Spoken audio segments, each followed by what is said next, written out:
हमने कैसे उसको खिचड़ा खिला दिया। प्रेम की कहानी। अभी मैं एक जगह बटसी के रखते से आगे दुकान छोड़ प्रेम का होता है हमारे धर्म का चालू हो गया। ठीक है, हम आगे चल इधर लगाएंगे से रख दें। इधर से नारद जी के ज्ञान से उनको कुछ नहीं हुआ है। बोले भक्ति तुम चिंता ना करो। वो अपना परिचय दे रही कि मैं तो भक्ति हुई जान जा रहा है कि और भी स्त्रियां बैठी है, सब गंगा जमुना सरस्वती नदियां ये मेरे को पुष्ट कर रही है, परंतु फिर भी मैं इन बच्चों की तरफ से बिल्कुल हाल बेहाल है। नारद जी ने कहा यदि मैं हरि का दास हूं तो तेरे दुख का कारण जरूर हल कर। और वृंदावन से चलते चलते प्रयागराज, अयोध्या, काशी सब जगह वो भ्रमण करते हुए पूछे कि ज्ञान वैराग की वृद्ध अवस्था उनकी ये बीमारी कैसे हल होगी। बोले हमने ये भी सुनाया, गीता में सुनाया, पुराण में सुनाया, वेदांत, तब तो ये काम बड़ा दुर्लभ है, कठिन है। इससे भी उनके यदि रोग नहीं कटा तो दवाई बड़ी मुश्किल है। ऐसे कहते हुए वो हरिद्वार पहुंचे। वहां से जाकर के बद्रीनाथ तक पहुंच गए वो उत्तराखंड में। नारद जी को एक आकाशवाणी हुई थी कि इसके लिए तुम्हें सत्कर्म करना होगा। उसके सोचने में फिर रहे थे कि वो सत्कर्म आकाशवाणी ने कहा वो सत्कर्म क्या है वो हमारी समझ में नहीं आ रहा है। ऋषि मुनि कोई उत्तर नहीं दे रहे, सही ज्ञानी गुरु मिला नहीं। अब वो उस बद्रिकाश्रम में तप करने के लिए बैठे कि देखो तप करेंगे। इतने में उन्हें 4 सनक सनंदन सनातन सनत कुमार 4 ऋषि दिखाई दिए। उनको देखकर के नारद जी खड़े हो गए, उनको प्रणाम किया। देखने में 5-5 वर्ष के बालक और है भी पूर्वजों की। बोले नारद तुम चिंता तो क्यों हो? बोले क्या बताए हम तो परेशान हो गए, भटकते भटकते भटकते कहीं भी सहारा और कोई किनारा नहीं क्या।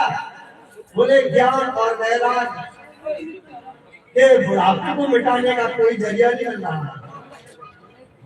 बोले आपको भगवान के परम भक्त हैं, आपको नहीं मिल रहा तो किसको मिलेगा। बोले आकाशवाणी हुई कि सत्कर्म करो तो करो ना सत्कर्म। वो सत्कर्म मेरी समझ में नहीं आया वो क्या है। बोले वो सत्कर्म है श्रीमद् भागवत ना, वो क्या है, वो है श्रीमद् भागवत। तो उसके करने से बोले उसके करने से सब रोग दोष दूर हो जाते हैं। तो वो कहाँ करें। बोले जाओ सैला में लाके करो। बोले आनंद नाम का घाट है गंगा किनारे, वहां तुम सत्संग करो। नारद जी ने और जब ये उनका वचन सुना तब वो गंगा किनारे शनिकादिकों को लेकर के और आनंद नाम के घाट पे श्रीमद् भागवत कथा का आयोजन शुरू किया। बोलो भागवत पुराण की।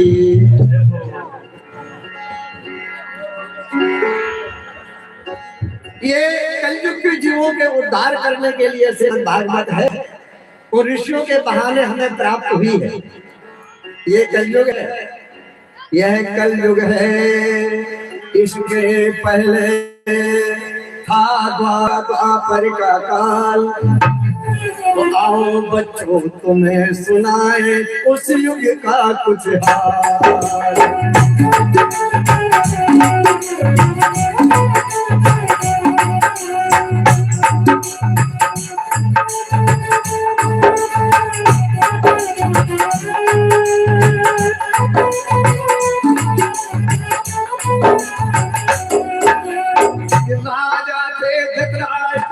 रही गजपुर सुंदर राजधानी, राजा थे धृतराष्ट्र गजपुर सुंदर धानी।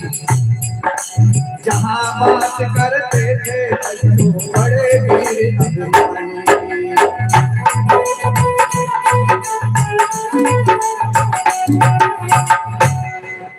उन वीरों का तेज सूर्य की चमक दमक हरता था। उन वीरों का तेज सूर्य की चमक हरता था। मानो मन में उनसे काल स्वयं डरता था। मानो मन में उनसे काल स्वयं डरता था। राजकुमारों की शिक्षा का भार संभाले कौन। राजकुमारों की शिक्षा भार संभाले कौन। इस कठिनाई को हल कर पाएंगे कौन। इस कठिनाई को हल कर पाएंगे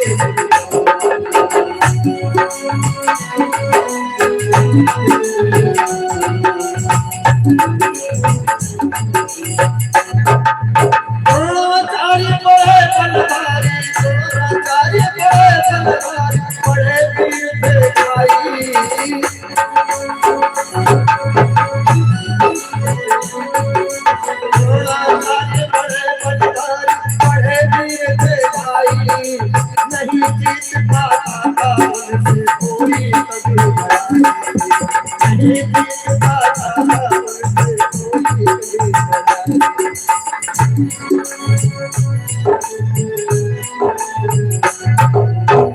कलयुग है किसके पहले था द्वापर का काल। आओ बच्चों तुम्हें सुनाए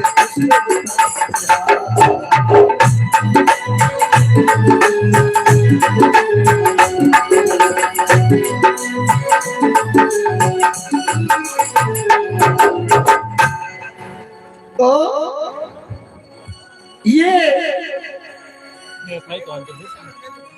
युग के लिए श्रीमद् भागवत कथा इतनी पुनीत है और कलयुग वालों के लिए तो बहुत अच्छा मौका है। देखो शैलागाम में जंगल में मंगल हो गया है कि जंगल में मंगल नाचे। जंगल में मंगल नाचे आज देखे ना हो। जंगल में मंगल नाचे आज देखे ना हो।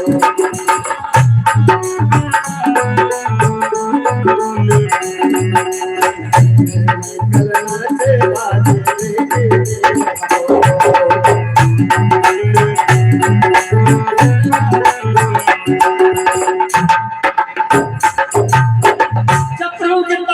वृक्ष भी बोलने लग जाते हैं।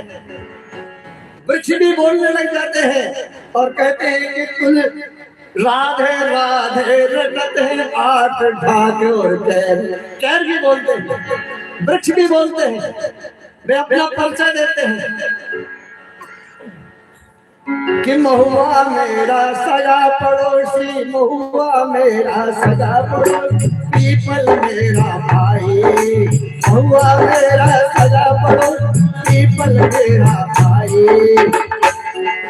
तेंदू मेरा निज भैया है। नाम लगे भाई।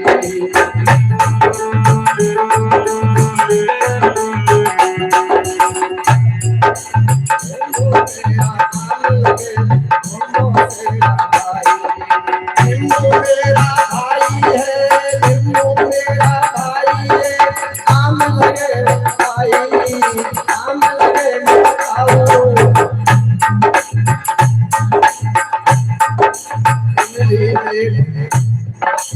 इमली है भोजाई। बाजे देखी किनारे। बाजे देखी किनारे।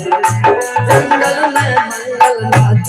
बाजे देखी किनारे। बाजे देखी किनारे।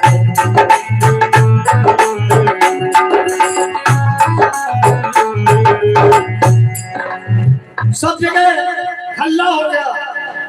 आँख आँख में ढाक ढाक में पत्ते पत्ते में भागवत की चर्चा हो गई कि चलो चलो वहाँ भागवत हो रही है। सुन सुन करके सभी नर नारी शैलराज के यहाँ पधारे। शैलराज बड़ आदर कीना, सकल घाट कहूँ दीना। जितने नगर तालाब तलाई, जितने नगर तालाब तलाई,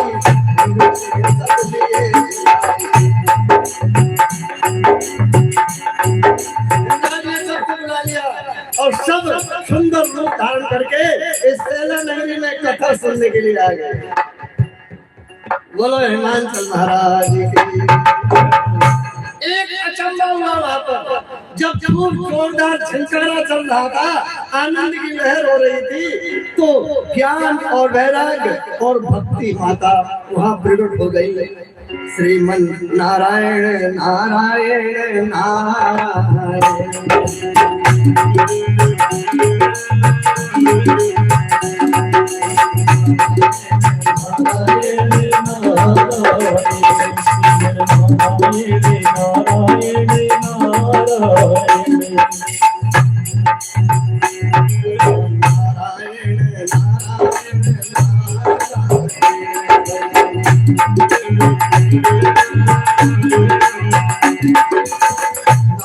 नारायण को नाम लेते हैं, नारायण को नाम लेते हैं, पाप होए सब सारा, पाप होए सब सारा। नारायण नारायण नारायण, नारायण नारायण नारायण।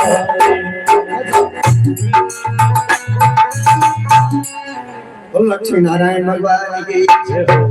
तो भक्ति महारानी अपने बेटे को ज्ञान और वैराग्य को लेकर के वहां प्रकट हो गई।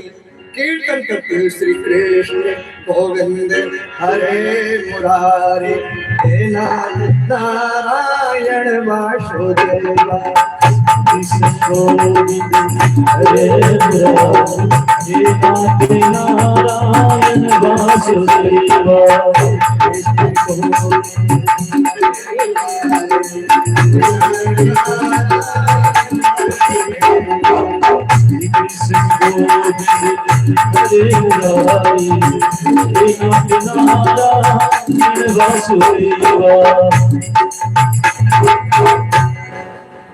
भक्ति नारायणी का दर्शन सबने किया। नारद जी को धन्यवाद मिला कि तुमने ये भागवत का रसास्वादन करा करके हमें तार दिया, मुक्त कर दिया। ऐसी अपूर्व महिमा है श्रीमद् भागवत की। नारद भक्ति ज्ञान वैराग्य का कल्याण तो हुआ और से बड़े पापियों का उद्धार हुआ। इसके महात्म्य में कथा आती है कि एक तुंगभद्रा नदी के किनारे उत्तम नाम का नगर, वहां एक ब्राह्मण आत्माराम नाम का, जिसकी औरत का नाम था धुंधली, उसके यहाँ धन की कोई कमी नहीं थी। ऐश आराम सुख की जिंदगी पूर्ण रूपेण थी। कमी थी एक संतान की। जो भी कुछ उसने उपाय, तीर्थ और औषधि, परामर्श, वैद्य, डॉक्टर, हकीम सब कुछ किया, लेकिन कुछ भी उपाय सफल नहीं हुआ। एक दिन वो एक तालाब के किनारे सोचने लगा ऐसे जीवन से तो मर जाना ही ठीक है। वो गले में फांसी लगा के वो लटकने के लिए पेड़ से, या मर जाओ ठीक है। अरे गाय लाते तो वो भी बांझ हो जाती, फल लाते वो भी सड़ जाता। तो ऐसे जीवन से क्या है, मर जाना ही ठीक है। तो फांसी लगा के मरने के लिए तैयार हुए। इतने में बृहस्पति के पिता, जानते हो, अंगिरा ऋषि वहां पर आए। उन्होंने कहा ये क्या कर रहा तुम? बोले मर रहा हूं। क्यों? क्या मरने की जरूरत पड़ गई? क्या टाइम हो गया क्या? हमें बता देना भाई, हमें पता नहीं चलता टाइम का, हमारे पास कोई साधन नहीं है। ठीक है। अंगरा ऋषि ने कहा, ब्राह्मण देवता ये फांसी क्यों लगा रहे, मरने की क्या तैयारी है? बोले महाराज क्या बताएं, हम जिस जिस चीज को अपने घर में लाते वो नष्ट हो जाती है। हम बेऔलाद हैं, ऐसे बेऔलाद को तो जीना ही बेकार है। उनने दिव्य दृष्टि देखा, बोले तुम्हारे तो 7 जन्म तक कोई संतान नहीं है, और मरने से क्या संतान मिल जाएगी? बोले संतान नहीं मिल जाएगी तो इस जीवन से छुट्टी तो मिल जाएगी। बोले तो तुम प्राण दोगे? बोले और क्या करें तुम? तो कोई भी महापुरुष है ये नहीं कहता है तुम मर जाओ, जाओ, ऐसा नहीं कहता है। वो बस कोशिश करता है कि ना मरे तो ठीक। कीड़ी कोई मार के राजी नहीं होता। उस अंगरा ऋषि ने एक फल दिया कि लो ये फल तुम अपनी पत्नी को दे देना और तुम्हारे संतान हो जाएगा। वो आया घर पे, अपनी स्त्री को कहा लो ये फल खा लो, इससे तुम्हारे संतान होगा। वो धुंधली तो थी, धुंधली माने अज्ञान बुद्धि। वो हंसी, कोई फल खाए कोई बेटो पैदा होएगा। अब मूर्ख पंडित कहीं से आए,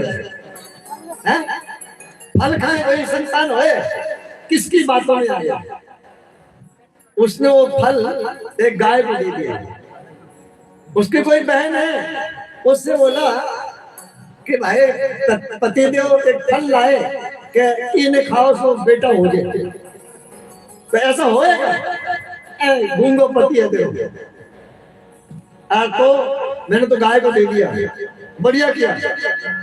और ऐसा करना, मेरे 3 महीने का गर्भ है और मेरे घर ही संतान है, एक बेटा मैं तेरे को दे दिया।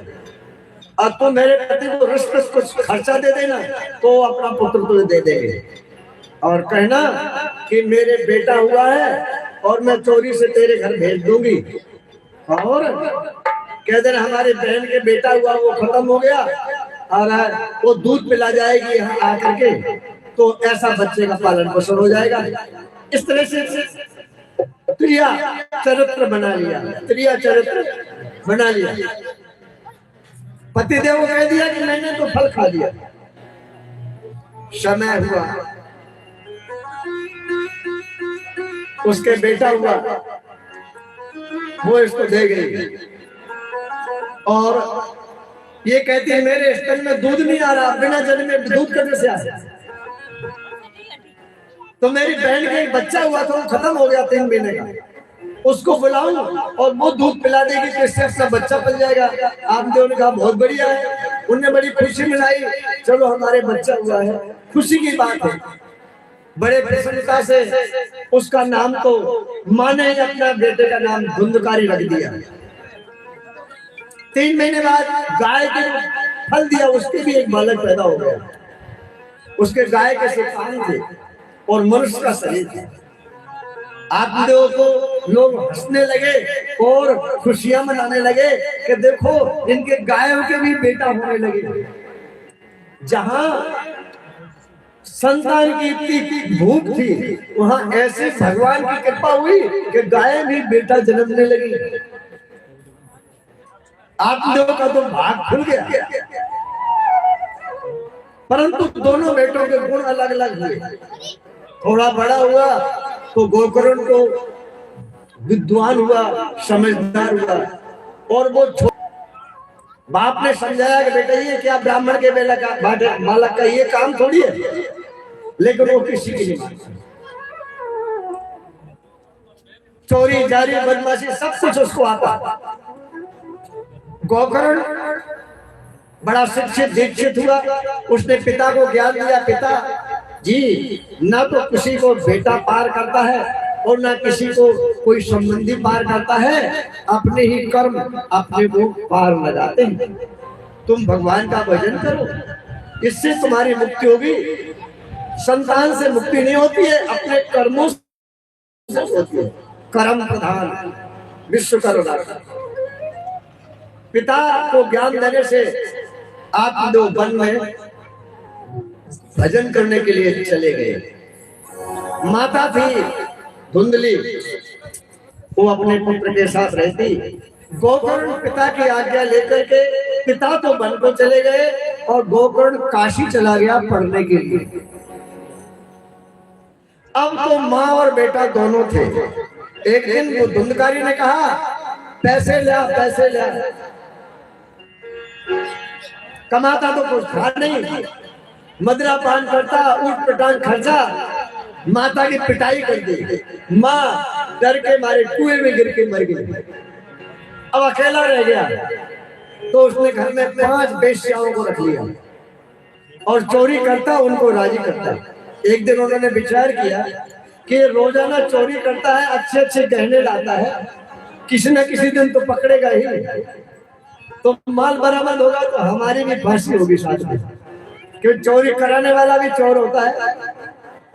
तो क्यों ना, माल तो बहुत हो गया है, इसको पूरा ही कर दे। तो रात में सोते समय उसके हाथ और पैर और कंठ बांध दिए, माथे के ऊपर बटी कसते, और उसके गले में फांसी लगाई। वो मरा नहीं तो जलते हुए आग के अंगारे लूगर मुंह में ठोके, छटपटाते उसकी जान निकली। गड्ढा खोद करके बूर दिया। सवेरे उसके दोस्त आए, धुंधकारी जी, बोले अब की बार हमारे पति देव दूर देश गए हैं कमाने के लिए, आएंगे कई दिन बाद में। और वे माल पत्ता लेके 9-2-11 हो गई, चली गई। वह धुंधकारी प्रेत हुआ, गांव में परेशान करने लगा सबको। समय उसकी मृत्यु का गोकर्ण को पता चला तो उनने गया में, काशी में, प्रयाग में उसका पिंडदान किया, मोक्ष का साधन पिंडदान। अपने घर आया तो देखा कभी कोई भेड़ बन करके, कभी ऊंट बन के, कभी पाड़ा बन के, ऐसे डरावने रूप बना करके प्रकट हो रहा। गोकर्ण ने कहा, भाई तू है कौन? बाद में मनुष्य के आकार में आया। उसने जल लेकर के उसके ऊपर छाटा दिए, उसको बोलने की हिम्मत हुई। बोले तू कौन है? बोले मैं तेरा भाई हूँ धुंधकारी। अरे मैं तेरा गया में पिंडदान किया और काशी में और प्रयागराज में, तो तेरी मुक्ति नहीं हुई। बोले भैया मेरी मुक्ति 100 गया में भी नहीं होने वाली है। मेरे को उन वेश्याओं ने बुरी तरह से छटपटा के मारा, मैं बहुत दुख पा रहा हूं, मेरी मुक्ति का कोई साधन। गोकर्ण सवेरे गांव वालों से मिले, भैया कल आए थे, कब आए आप? बोले रात आए और हमें तो बहुत नजीर हमारे घर में आई, उनके उद्धार का क्या कारण है बताओ। वो धुंधकारी तुम्हें परेशान करता है, हमें भी रात भर वो दिखाई दिया। बोले तुम तो काशी से पढ़ के आए, हमसे क्या पूछते हो? गोकर्ण ने अपने ब्रह्म तेज से सूर्य भगवान को रोक लिया और उनसे पूछा कि महाराज हमारे भाई के उद्धार का कोई कारण बताओ। तो सूर्य भगवान ने कहा श्रीमद् भागवत कथा, इसको सुनाओ। तब तो गोकर्ण ने उनकी आज्ञा का पालन किया और श्रावण महीने में उनने नवमी से और पूर्णिमा तक श्रीमद् भागवत का आयोजन किया। खूब दूर दूर से निमंत्रण भेजे और लोग आए और धूमधाम से भागवत कथा हो रही थी। एक बांस पड़ा था, उसमें वो धुंधकारी भी उसके कोरवे में आके गिर गया। कथा शाम को पूरी हुई, एक बांस की गांठ फट गई और दूसरी गांठ में प्रवेश हो गया। 7 दिन में 7 गांठें फाड़ करके और वो चतुर्भुज रूप धारण करके प्रकट हो गया। बोलो श्रीमद् भागवत पुराण की जय हो। बैठक से विमान आया और विमान में बिठा करके उसको पार कर ले जाने लगे। गोकर्ण बोलते कथा तो सबने सुनी और भेद ऐसा क्यों? पार कर एक के लिए सबके लिए क्यों नहीं? बोले इसने निराहार होकर के भागवत सुनी, जलपान भी नहीं किया और सब तो मन मर्जी का काम किया।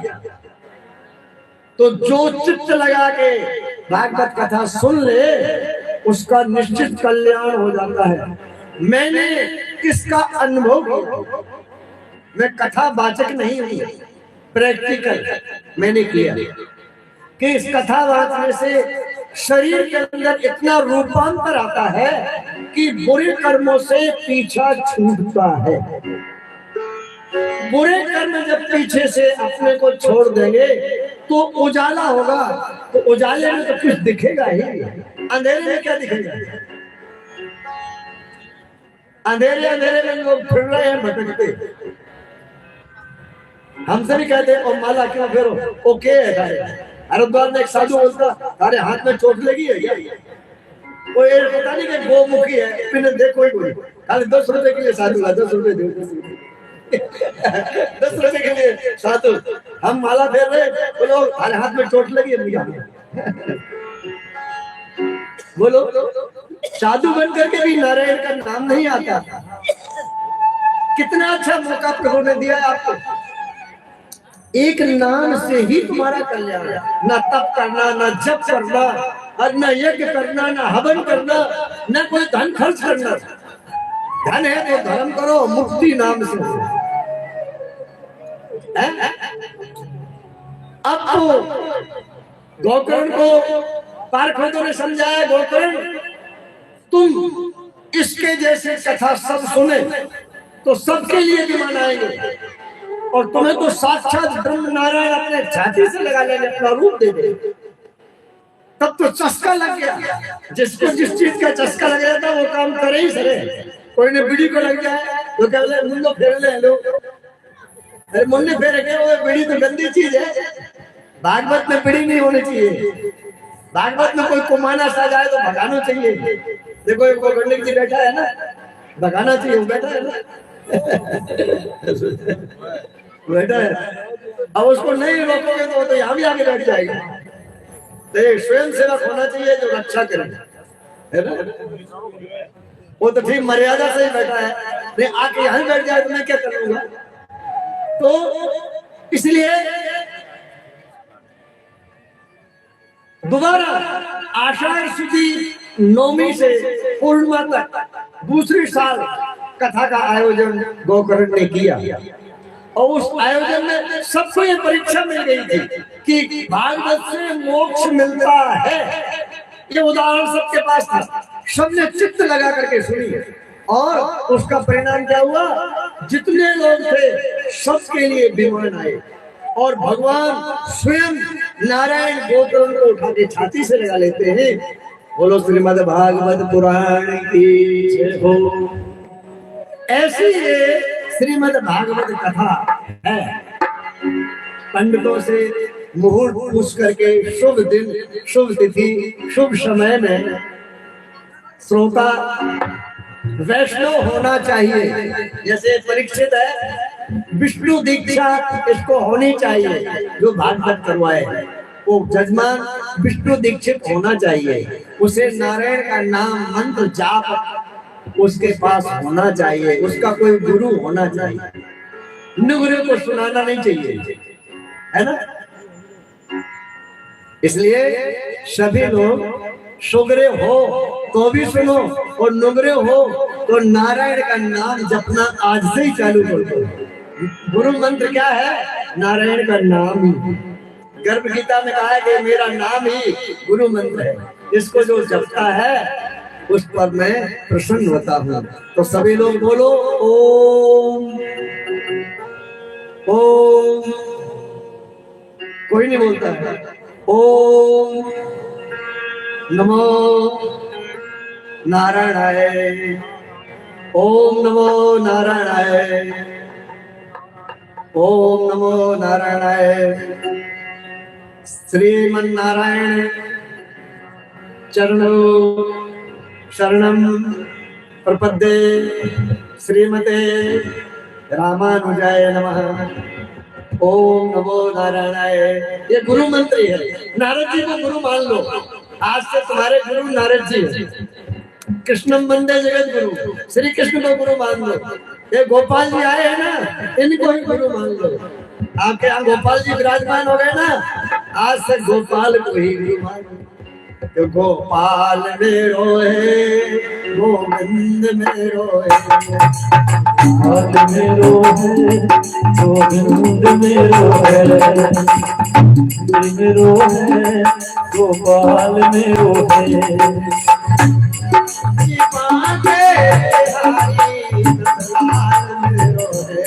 श्री बांके बिहारी नंदलाल मेरो है, गोविंद मेरो है, गोपाल मेरो है, गोविंद मेरो है, गोपाल मेरो है।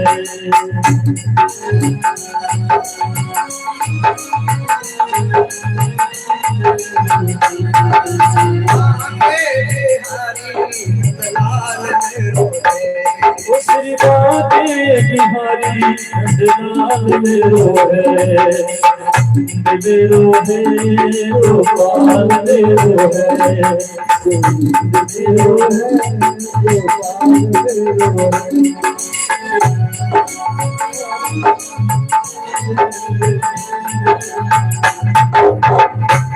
बोलो गोपाल कृष्ण भगवान की जय हो। ऐसी श्रीमद् भागवत की महिमा है कि इतने पापी भी भागवत से मोक्ष को प्राप्त हो जाते हैं। जब बांस की गांठें फट जाती हैं तो तुम्हारे हृदय की गांठें क्यों नहीं फटेगी? वो तो लकड़ी है, वो ही फट जाती है, तो ये क्यों नहीं फटेगी? लेकिन तुम इसे सुनो, चित्त लगा करके सुनो, सुनो नहीं, इसको मानो, तो तुम्हारा मान करेगी ये भागवत कथा। श्रीमद् भागवत कथा में 4 अक्षर हैं। भा भक्ति, गा ज्ञान, बा वैराग्य, ता त्याग। भक्ति ज्ञान वैराग्य त्याग बराबर भागवत हो गए ना।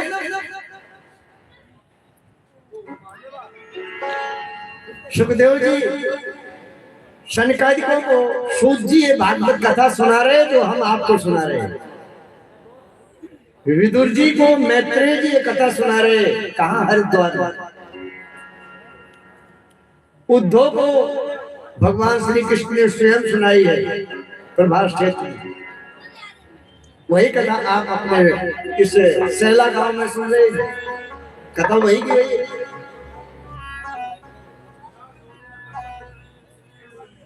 सूत जी कहते हैं सौनक आदि ऋषियों, यह श्रीमद् भागवत इसके जो जिसको हम आज की भाषा में कहते हैं पात्र एक्टर है ना। एक्टर कौन कौन है इस खेल के? एक्टर कौन कौन है? तो विदुर जी, मैत्रेय जी, उद्धव जी, भगवान विष्णु, लक्ष्मी और सुखदेव जी, राजा परीक्षित। वेद व्यास जी के पुत्र हुए कौन? सुखदेव जी। मुख्यतः ये कथा सुखदेव परीक्षित के नाम से ज्यादा चल गई थी तो पहले से, लेकिन ज्यादा इसका नाम रोशन अधिक हो गया। तो हम आपको ये बताना चाहेंगे थोड़े समय में कि ये सुखदेव जी व्यास जी के पुत्र थे। सो कैसे हुए? एक दिन की बात है कि माता पार्वती कैलाश पर थी। नारद जी को मौका मिल गया, भगवान शिव जी वहां थे नहीं, तो नारद जी पहुंचे कैलाश पर। माता जी ने उन्हें आदर दिया, आओ नारद जी क्या हाल चाल है? बोले ठीक है, सब आनंद है, कृपा है। और महाराज भोले शंकर कहाँ गए? बोले वो कहीं गए होंगे। बोले माता जी एक बात आपसे पूछूं? बोले क्या पूछूं? बोले आपने कभी ये पूछा है भगवान शिव जी से कि तुम्हारे जो गले में माला है वो किसकी है? बोले हमने तो कभी नहीं पूछा। तो तुम्हें पता है किसकी माला है? बोले हमको तो पता नहीं। तो तुम्हारा प्रेम नहीं कहा है फिर? नहीं तो आदमी प्रेम करे अपने औरत से तो अपनी पेट की बात बता दे। तो शिव जी धन से प्रेम नहीं करे, ये झूठा ही पाखंड है, प्रेम नहीं है। बोले बात तो ठीक है, तुमने कभी पूछा भी नहीं? बोले हम तो नहीं पूछा। नारद जी चले गए, इतना कह के अब पार्वती जी उदास बैठी, शिव जी आए। बोले क्या समाचार है? मैं ऐसे बोली अनमनी सी। बोले क्या बात हुई, कोई आया था क्या? बोले आया था। कौन? बोले नारद जी आया था। जब जल्दी गड़बड़ हो गई, नारद जी आया तो कहीं ना कहीं गड़बड़ हो गई। बात क्या है? बोले हम ये पूछना चाहते हैं कि ये मुन्नों की माला किसकी है? बोले ये तुम्हारे ही सिर की माला है। हमारे सिर की? हाँ। बोले पार्वती तुम्हारे 108 जन्म हो चुके हैं, जब तुम मर जाते हो ना तो तुम्हारे मुन्नों की माला हम बोले के अपने गले में पहन लेते हैं। हम तुमसे इतना प्रेम करते हैं, तुम कहते प्रेम नहीं करते। हम इतना प्रेम करते हैं तुम्हारे कटे सिरों को अपने गले में डाल लेते हैं, तुम्हारा पीछा नहीं छोड़ते। बोले प्रेम करते होते तो हमें कभी बताते, तुमने तो बताया नहीं। अच्छा ये बात बताओ कि हम मर जाते और तुम नहीं मरते, ये क्या बात है? ये क्या रहस्य है कि हम मरते और पति देव कभी नहीं मरते, पत्नी पत्नी मरे रोजाना? वो क्या मतलब की बात है? इसका कारण? बोले मैं अमर कथा जानता हूँ। तो वो अमर कथा मैं नहीं बता दूं? बोले हर एक के बताने के लिए होती है। क्यों?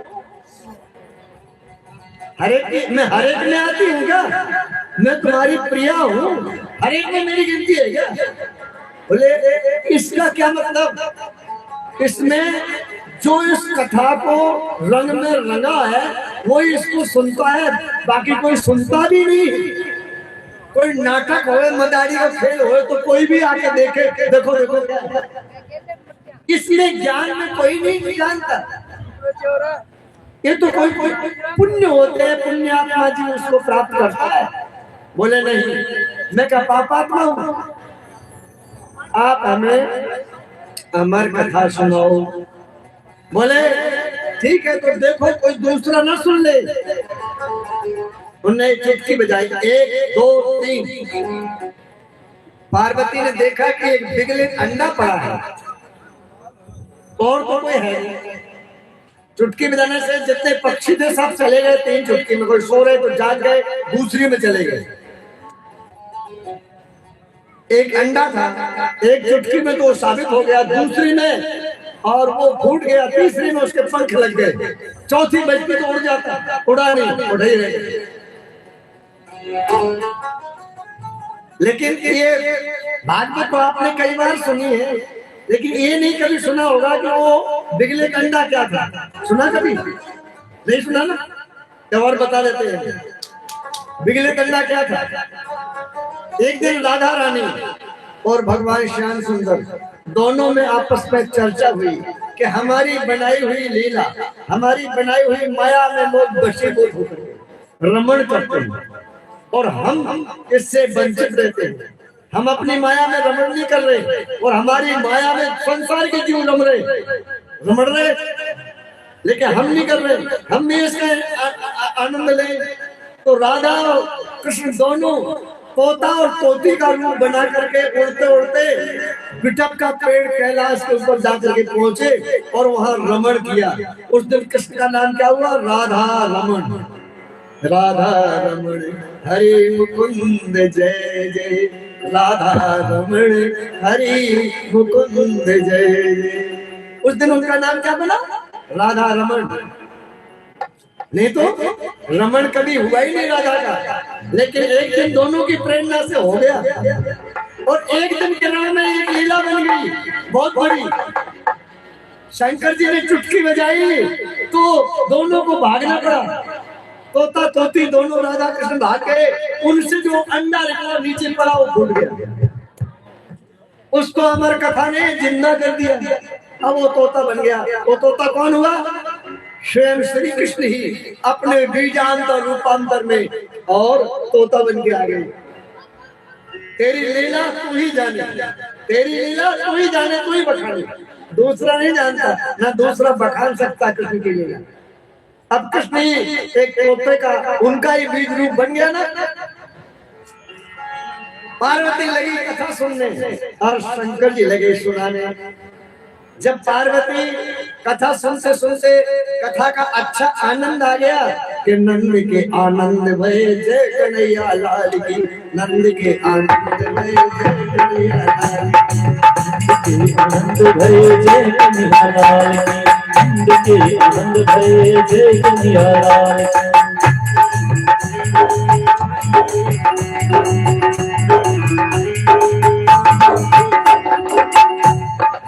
ऐसे आनंदमयी जब कथाएं आई तो पार्वती उस कथा में रंग गई, डूब गई और नींद आ गई, सो गई। आनंद में आनंद हो। वो तोता बैठा, वो सोचा कि ये हुंकारी दे रही, वो हुंकारी अपने दे दो, अपनों के खर्चों ला गया। वो हुंकारी देने लग गया और शंकर जी समाधि में बैठे, आंख नीचे, और भगवान की चरित्र कथा सुना रहे और पार्वती सुन रही। और पार्वती की जगह वो तोता हुंकारी मार रहा। जब कथा चलते चलते काफी दूर निकल गई, भगवान शंकर कह रहे हैं कृष्ण सखा कश्चित ब्राह्मणो ब्रह्म विद्यमान। कृष्ण का एक सखा था ब्राह्मण, ब्रह्मचारी ब्रह्मचारी था, दृढ़ विधि था। पार्वती की नींद खुली। बोले महाराज फिर क्या हुआ? बोले कैसे फिर क्या हुआ? बोले आप कहते नंद के आनंद भय जय कन्हैया लाल की, फिर क्या हुआ? तो फिर तो बहुत कुछ हो गया, तुम कहाँ गई थी? बोले हम तो सो गए थे, नींद आ गई थी। अरे तुम नींद आ गई तो हुंकारी कौन मार रहा था? बोले मुझे पता नहीं, देखा एक तोता बैठा है। शंकर ने कहा चोर, मैं तुझे छोड़ूंगा नहीं, अब तो सोल लेकर के भागे। अब वो तोता अपने प्राण बचा के भागा। व्यास पत्नी खड़ी हुई थी, छोटा रूप बना के उनके मुंह में चला गया। शंकर जी कहते व्यास जी तुम्हारी स्त्री के अंदर मेरा चोर चला गया। बोले क्या? बोले उसने कथा सुन ली है। तो बोले कथा सुन ली है, अमर कथा? हाँ। तो मैं उसको मारूंगा। व्यास जी बोले तो अच्छे पागल हो, सचमुच भोला हो। पहले तो कहते अमर कथा सुन ली, फिर कहते मारूंगा। कैसे मारेगा? जब अमर कथा सुन ली वो मरेगा कैसे? बोले वो निकलेगा तुम्हारी माँ के गर्भ से तब मैं मारूंगा। मैं यहीं बैठा हूँ, लो 1 साल की समाधि लेके बैठ गया। वो तोता कहता है मैं 16 साल की समाधि लगा के बैठ गया। पेट में ही 16 वर्ष की समाधि लगा ली।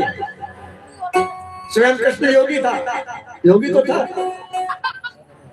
बोले व्यास जी तुम्हारी पत्नी के बालक हुआ? बोले अभी तो पता ही नहीं, घटता बढ़ता है क्या है। शंकर जी निराश होके चले गए। भगवान सुखदेव जी की रक्षा कर रहे हैं माँ के गर्भ में। स्वयं सुदर्शन चक्रधारी कृष्ण भगवान सुखदेव जी से कहते हैं सुखदेव जी अब तो तुम्हारा दुश्मन भाग गया, अब तुम माँ को क्यों कष्ट देते हो? वेद व्यास जी कहते हैं बेटा बाहर निकलो, तुम्हारी माँ बहुत दुख पा रही है। बोले पिताजी हम नहीं आते। क्यों? बोले हमें भगवान शंकर का त्रिशूल का डर लग रहा है। बोले नहीं अब तुम्हें कोई त्रिशूल नहीं मारेगा, शंकर तो चला गया। इधर भगवान श्री कृष्ण उसको दर्शन दे रहे हैं बालक को। बोले बच्चे तुम जाओ, माँ को कष्ट मत डालो और बाहर निकलो। बोले प्रभु एक बात पर मैं बाहर निकलूं। बोले क्या? पहले ये वचन दो कि तुम्हारी माया मेरे ऊपर हावी नहीं होगी। बोले हम वचन देते हैं तुम्हें मेरी माया नहीं सताएगी, लेकिन एक बात हमारी तुम्हें माननी पड़ेगी। बोले क्या? बोले हमारा मित्र है अर्जुन, अर्जुन का पुत्र होगा अभिमन्यु, अभिमन्यु का पुत्र होगा राजा परीक्षित, और परीक्षित को तुम ये मोक्षदाता भागवत सुनाना। इतनी बात हमें हमारी माननी पड़ेगी। सुखदेव जी बोले हाँ, आ बात हमें मंजूर है। तब 16 साल की उम्र का बच्चा माँ के गर्भ से निकला। वेद व्यास जी उसके पीछे चलते हैं, बेटा बेटा बेटा बेटा, यम प्रकृदंत मनुपेत मुपेत चित्तम द्वय पायनो विरह कातर आजुहावो। पुत्र के शोक में वो कहते हैं बेटा बेटा बेटा, और बेटा की तरफ से वृक्ष उत्तर दे रहे हैं। वृक्ष बोल रहे हैं कि बेटा इधर गया तुम्हारा, वृक्ष बता रहे हैं कि इधर गया। आगे स्त्रियां स्नान कर रही थी नंगन तालाब में, सुखदेव जी निकल गए, उनने कपड़े नहीं पहने, और व्यास जी के निकलते ही कपड़े लपेटने लगे। बोले ये क्या बात है बुढ़ा आदमी, मारे तुम्हें शर्म लगी? और जवान छोकरा गया, देखिए शर्म को नहीं आई था। बोले व्यास जी तुम्हारी नजर में स्त्री पुरुष है, लेकिन ये ब्रह्म ज्ञानी है, इसे स्त्री उसका होश नहीं। ऐसे सुखदेव जी परम बैरागी परम भक्त जंगल में चले गए। व्यास जी दुखी हो रहे, तो उन्होंने श्रीमद् भागवत कथा अपने शिष्यों को सुनाई। भागवत की कथा सुन करके और शिष्य जंगलों में मंत्रों का उच्चारण करने लगे। कस्तूरी तिलकम ललाट पटले वक्षस्थले कौस्तुभम नासाग्रे परमोक्तिकं करतले वेणुकरे कंकणं सर्वांगे हरिचंदनं सुललितं कंठे च मुक्तावली गोपस्त्री परवेष्टितो विजय से गोपाल चूड़ामणि। जी को ये मंत्र सुनाई पड़े। भैया तुमने क्या बोला? दूसरा मंत्र कहो। वो कहते हैं दूसरा आगे है, उससे पूछ लो। आगे जाते हैं, भैया वो हमें मंत्र बताओ कौन जो तुम्हारे दूसरे भाई ने हमें बताया। वो कहता है कि पंसे विभूषित करार नवनीर दावार। पंसी उनके हाथ में है, पूर्णेन्द्र सुंदर मुखा धर्मेन्द्र नेत्रा कृष्णात् परम के मपि तत्त्वम न जाने। कृष्ण नाम वो यदि हमको अच्छे लगे तुम दूसरा बताओ, बोलो आगे जाओ, दूसरा बताएगा। ऐसे ऐसे एक एक स्टोप करके एक एक चेला से और व्यास जी तक पहुंच गए। कितनी जरूरत बनाई, बड़े प्यारी थे, लेकिन भागवत की लीला का माधुर्य उनको इतना प्रिय लगा कि वो कथा सुनने के लिए और व्यास जी के पास आ गए। व्यास जी के चरणों में प्रणाम किया। बोले पुत्र हम तो तुम्हें पहले बुला रहे थे, तुम आए नहीं, बोलो क्या चाहते हो? बोले हमें ये कथा सुनाओ। तो श्रीमद् भागवत कथा व्यास जी ने सुखदेव जी को सुनाई। इस तरह से ये कथा सुखदेव जी को प्राप्त हुई।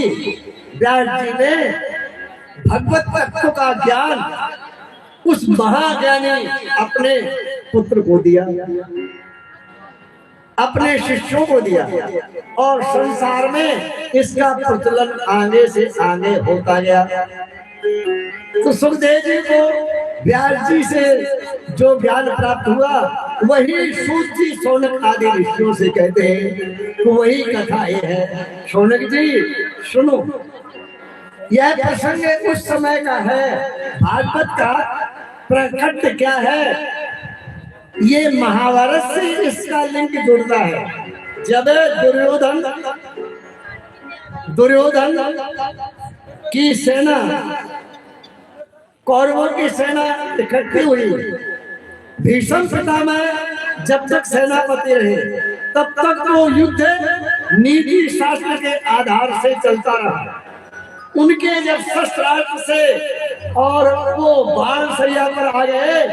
तब जो है दूसरे सेनापति बने। उन्होंने उस न्याय संगत युद्ध को अन्याय में परिवर्तित कर दिया। द्रोणाचार्य का पुत्र था अश्वत्थामा। अश्वत्थामा ने कहा मेरे को सेनापति बनाओ, तब देखो मेरा कमाल। दुर्योधन से बोला फिर मेरा कमाल देखो, मैं कैसे विजय नहीं पाता। बोले भैया तू बन जा। उसको सेनापति बनाया। उसने क्या गद्दारी की, अर्जुन के द्रौपदी के 5 पुत्र सो रहे और रात्रि में अंधेरे शिविर में सोते का सिर काट करके और ढोली ढाल करके दुर्योधन क्या ले 5 पांडवों को मार के ले आया। 5 पांडवों को मार के ले आया।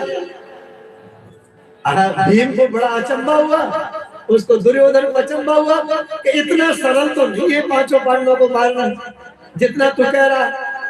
बोला देखो ना अंधेरे में क्या पता।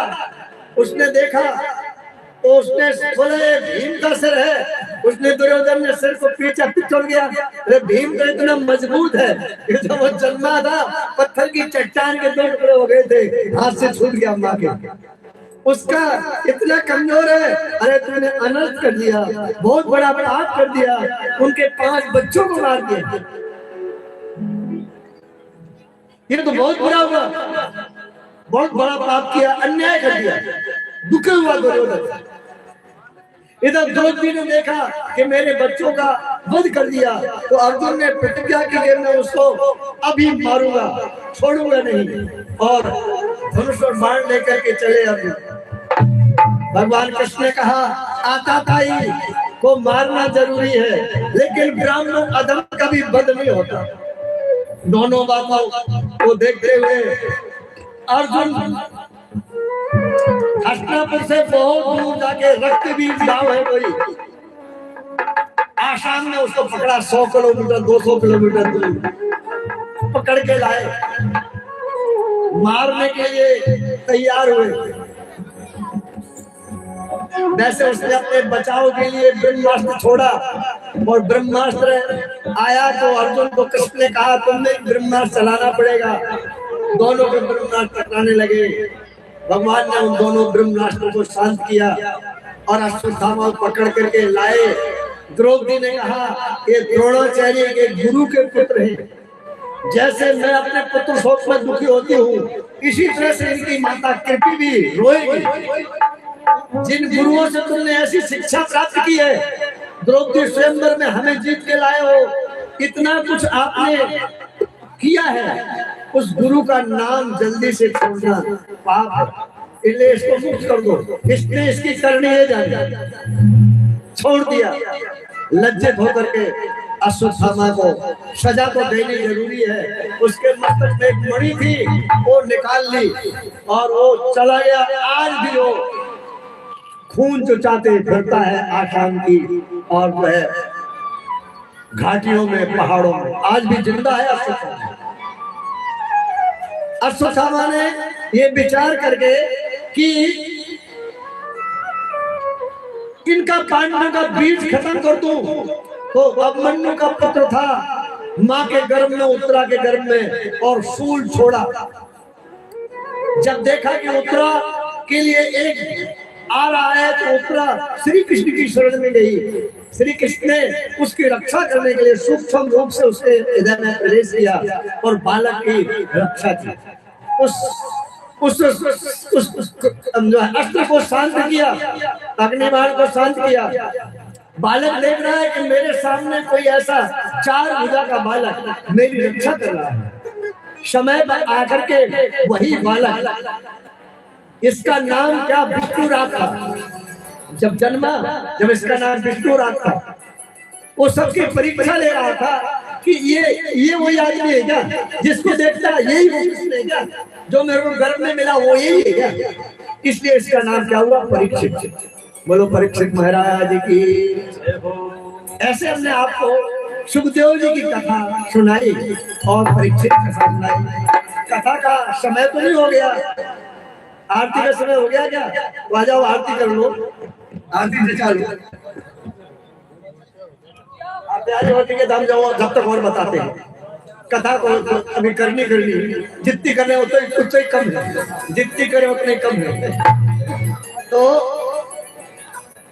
परीक्षित के लिए बड़े बड़े ऋषियों मुनियों ने उसकी भाग की, उसकी जन्म कुंडली को ऐसा बखाना कि राम के समान ये सत्य वक्ता होगा, हरिश्चंद्र के समान ये दानी होगा, राजा शिवी के समान ये महान वीर होगा, समस्त पृथ्वी का शासन करेगा,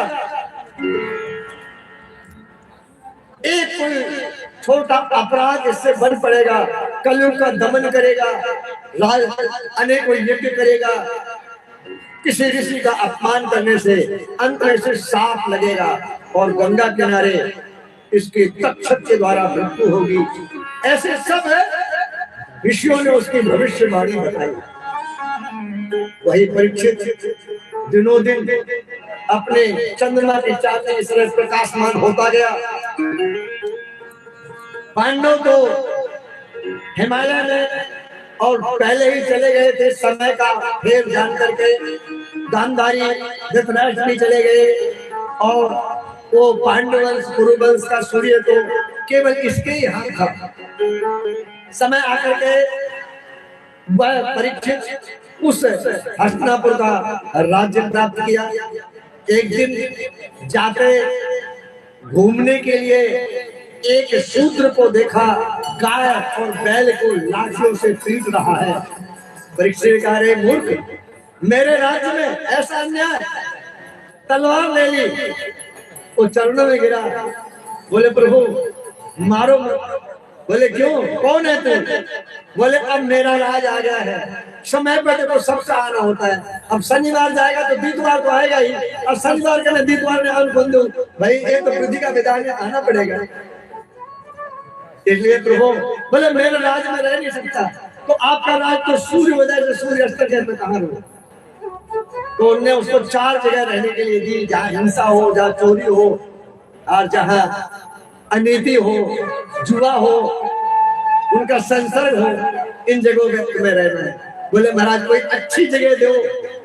बोले जो सोना है उसमें भी तेरा निवास है, कुकर्म की कमाई है उसमें तेरा निवास है। परीक्षित ने उसको इसलिए छोड़ दिया कि उसने कलयुग ने ये बात कही कि मेरे युग में केवल नाम से ईश्वर की प्राप्ति होगी, ज्यादा भटकना नहीं पड़ेगा जीवन। इसलिए इतना बड़ा मौका मिल गया है कलयुग में। हम तो कहते हमारा हर समय कलयुग में जन्म हो, अकेले राम राम करे काम जन्म, न तप करना, न 84 भट्टी तपना, कुछ भी नहीं करना,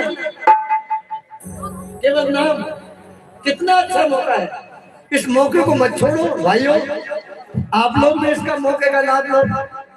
कलयुग में आए आपका बड़ा सौभाग्य है। यदि सत्संग में आते तो भट्टी तपते, ऊंचे जो है सिर नीचे और टांग ऊपर, अरे जो है पौधे लटकते, तो भगवान आते अब तुम्हें पौधों ही कोई लटकने, सीधे सीधे राम राम करते हो। तो तेरी पार लगेगी नैया, तेरी पार लगेगी नैया, भज कृष्ण कन्हैया, भज कृष्ण लगेगी नैया,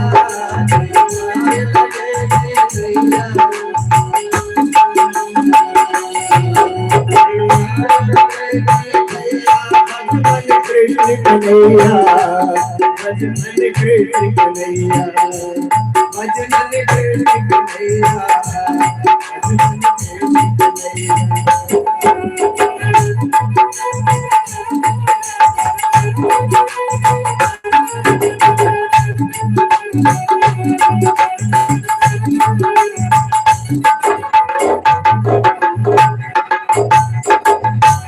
आरती कर लो, खड़े हो जाओ। कर्पूर गौरम करुणावतारम संसार सारम भुजगेन्द्रहरम रामचन्द्रं विद्यारण्ये भुवं भवानी शैत्यं गजाननं भूतगणाधिसेवितं कपिल जम्बो फल चारु उमाशुतं शोक विनाश करिक नमामि विघ्नेश्वर ब्रह्मानुरारी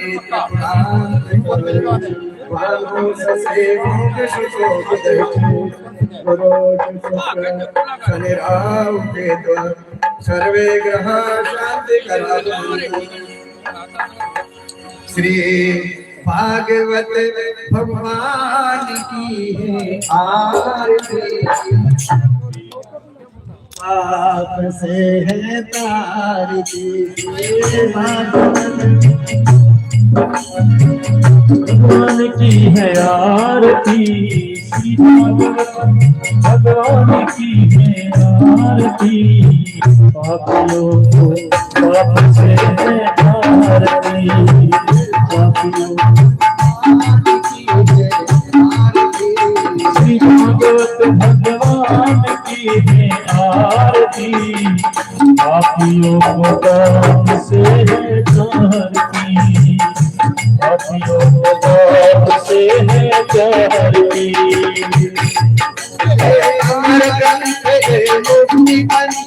पंचम जगाने वाला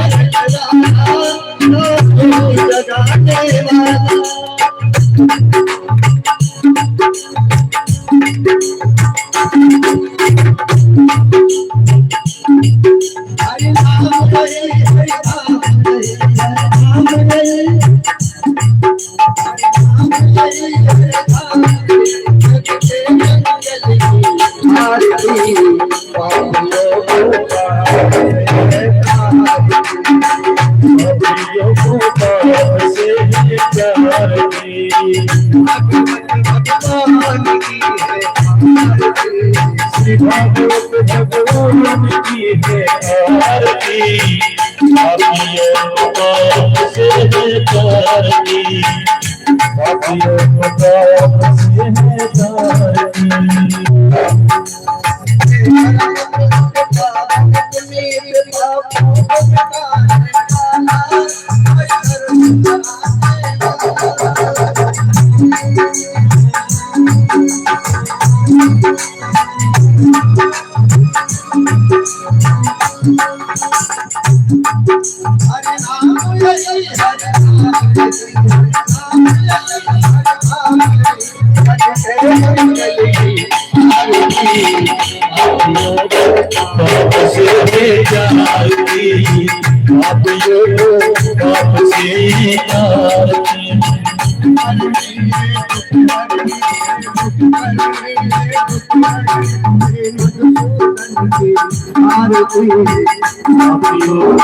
पाप से है आरती पापियों को पाप से है आरती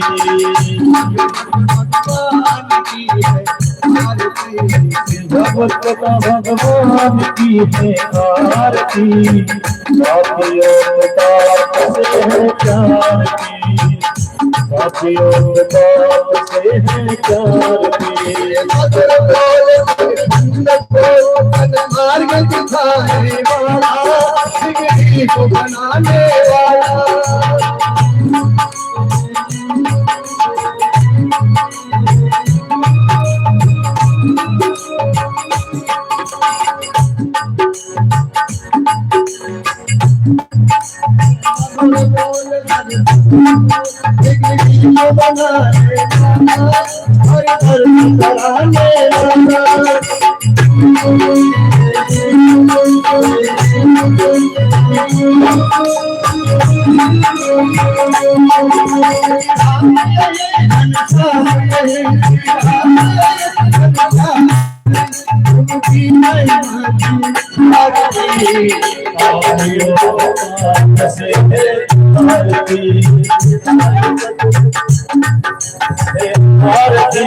श्री भागवत भगवान की है आरती पापियों को पाप से है प्यार की, भगवान की है प्यार की, आपसे है प्यार की, भगवान की है आरती, पापियों को पाप से है प्यार की, पापियों को पाप से है प्यार की, पापियों को पाप से है प्यार की, पापियों को पाप से है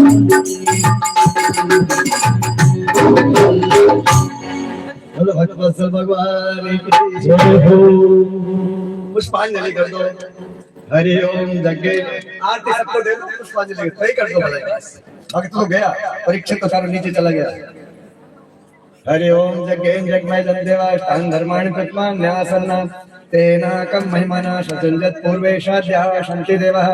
ओम राजाधिराजाय प्रशेषाय नमो वयं वैश्रवणाय कुर्महे सामे कामान काम कामाय मह्यं कामे श्रो वैश्वददातु कुबेराय वैष्णवाय महाराजाय नमः। ओम स्वस्ति साम्राज्यं भोज्यं स्वराज्यं वैराज्यं पारमेक्यं राज्यं महाराज्यं आधिपत्यं सुमन प्रजाजोस्य सार्वमा सार्वाय कांतादा प्रार्धा समुद्पर्यंताया एक राडिति तदप्ये स्तोपो द्वितो मरुतः परमेक्तारो मरुतस्य अवसंग्रहे आविक्षितस्य कामप्रे विश्वे देवः समासदति शेवंतिकारुपंचम पकपाटलाभ्यैर पुन्नागजाति कर्वेर सालपुष्पे बिल्वप्रभात तुलसी दल मंदिरे त्वां पूजयामि जगदीश्वर मे प्रसीदे नानाशुगंध पुष्पाणि यथा कालोद्भवानि च पुष्पांजलिं मया दत्त्वा गृह्णात् परमेश्वरी।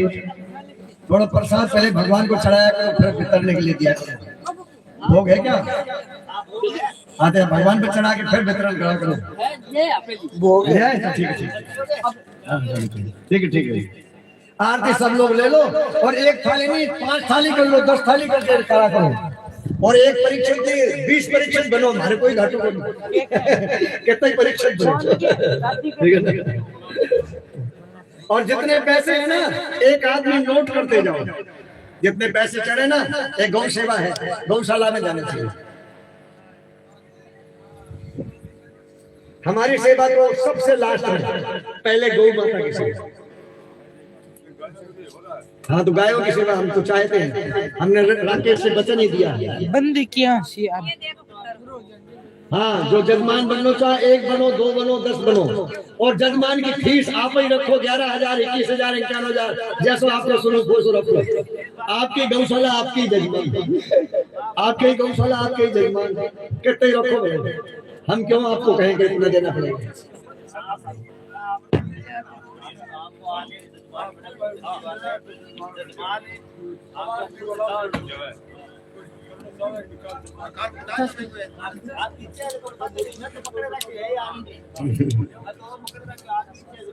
ले बंद कर बस होगी।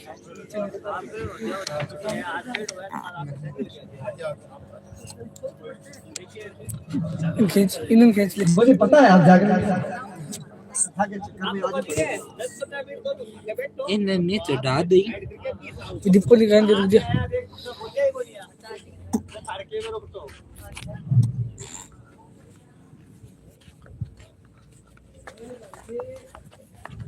और कथा तो आप लोगों को पसंद आई कि नहीं आई? अरे पो बंद करी ने, बंद कर दे, बंद कर दे ने। लाओ दे रहा मैं किने सुनील भाई जी फिल्टर